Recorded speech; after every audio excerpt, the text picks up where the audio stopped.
Oui, je m'appelle Florent Torceau et je suis le président de la Cour d'appel désigné pour présider l'audience de la Cour criminelle ordinaire de Tugal aujourd'hui pour juger de l'affaire de l'assassinat du couple français qui ont été tués donc, au mois d'avril 2012.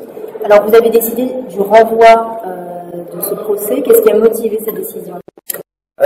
Vous savez, nous, à la justice malgache, on veut vraiment briser la rumeur sur laquelle la justice malgache est lente, on traîne les pieds pour sortir le verdict.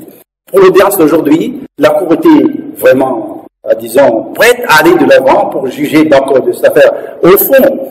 Mais puisque les conseils de la partie civile, c'est-à-dire de la famille des défunts, ont demandé le renvoi parce qu'ils ont exigé, donc ils ont demandé plutôt que le principe du contradictoire soit respecté, parce qu'il y a certains accusés qui n'étaient pas là, ils sont à l'étranger, en France en ce moment, et d'autres qui sont sur place, mais qui ne s'étaient même pas présentés, bien que, disons, ils ont eu connaissance de l'audience d'aujourd'hui. Et donc, pour respecter donc, ce principe du contradictoire, nous étions donc obligés de renvoyer l'affaire. C'est pas pour le plaisir, pas du tout. Il y avait d'autres décisions. Il y avait d'autres décisions, parce que les défenseurs des accusés détenus, en ce moment, ont demandé leur liberté provisoire. Parce que ces gens-là, ces accusés-là, ont déjà pris à prison depuis plus de 30 mois, c'est vrai. Et la prison malgache, les conditions carcérales à Madagascar, ces conditions sont très très dures. Et donc, il y va de la santé des accusés, mais pour garantir la présence de ces accusés lors de la prochaine audience, on était donc obligé, la Cour a estimé nécessaire plutôt de les maintenir en liberté, de les maintenir plutôt en détention toujours préventive. Donc, ils attendront en prison pour être présents à la prochaine audience. En ce qui concerne un accusé dont les conseils des parties civiles donc exigeaient vraiment la présence, et bien cet accusé-là ne devait pas ignorer l'audience d'aujourd'hui, parce que son avocat était là, sa mère a été touchée par la convocation ou la citation en personne, sa sœur est témoin dans l'affaire et est présente,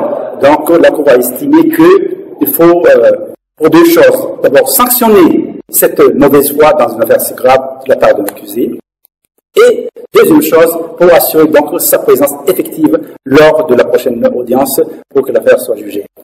Monsieur le Président, est-ce que vous pensez que le poids local, le poids politique, le poids financier de ce Roméo peut empêcher la manifestation de la vérité?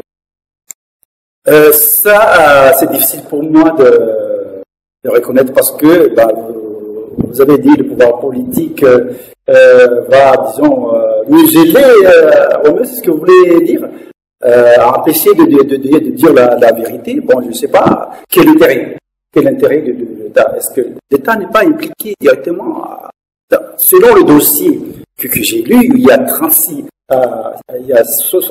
600 pages à peu près. Hein. Selon ce dossier, je ne vois aucune trace, disons, de l'intérêt de l'État. L'intérêt de l'État, c'est que justice soit rendue, c'est que le coupable soit châtié. Et au cas où Roméo ne sera pas présenté pendant ce laps de temps, qu'est-ce que l'État va faire le mandat d'arrêt? Vous savez, pour l'exécution de mandat d'arrêt, la Cour lance un mandat d'arrêt. Mais ce sont les enquêteurs, les forces de l'ordre, la police ou la gendarmerie, destinataires de ce mandat d'arrêt, qui vont exécuter ce mandat d'arrêt sous l'impulsion du parquet d'instance et sous l'impulsion du parquet général. Donc, on va tout faire pour que cet accusé-là soit présent donc, lors de la prochaine audience.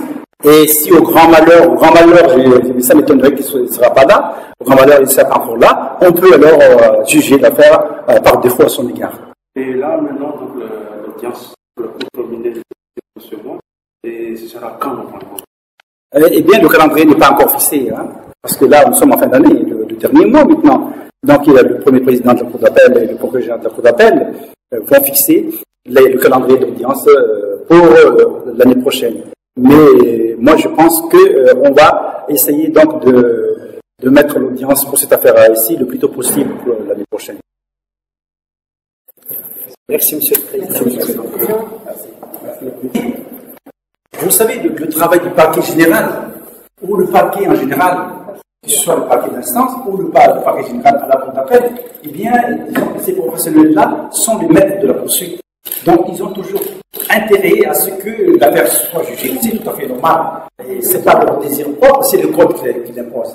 Donc, dès lors même qu'il y a la majorité des témoins sont présents, la majorité des acteurs sont présents, la partie civile, les parties civiles sont présents.